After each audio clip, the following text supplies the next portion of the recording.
Hi friends, இன்றைக்கி எங்கள் வீட்டில் என்ன சாப்பாடுன்னு பார்க்கலாம். சப்பாத்தி, ஒயிட் ரைஸ், இது பச்சை மொச்சை குழம்பு மகாராஷ்டிரியன் ஸ்டைல்.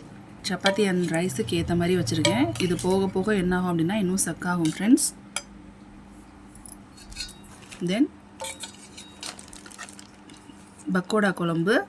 ஸோ கொஞ்சம் லிக்விடாக வச்சுருக்கேன். ஏன்னா பக்கோடா ஊற ஊற குழம்பு திக்காகிடும். நமக்கு சாதத்துலேயும் ஊற்றி சாப்பிட்ணும், சப்பாத்திலையும் சாப்பிட்றதுக்கு செம்மையாக இருக்கும். இதோட ரெசிபி கூடிய விரைவில் வரும். தென் அப்பளம், தம்பி கொண்டு வந்த பக்கோடா ப்ளஸ் அப்பளம் எல்லாமே இன்றைக்கி ஸ்டார்ட் பண்ணியாச்சு. Full plate friends. இந்த சாப்பாடு பிடிச்சிருந்தா மறக்காமல் லைக் பண்ணுங்கள், ஷேர் பண்ணுங்கள், கமெண்ட் பண்ணுங்கள், சப்ஸ்கிரைப் பண்ணிட்டு பக்கத்தில் இருக்க பெல் பட்டனை ப்ரெஸ் பண்ணுங்கள். அப்போ தான் நான் போடுற வீடியோஸ் நீங்கள் உடனே பார்க்கலாம். எல்லாமே சூடாக இருக்குது, நாங்கள் சாப்பிட்றோம். Thanks for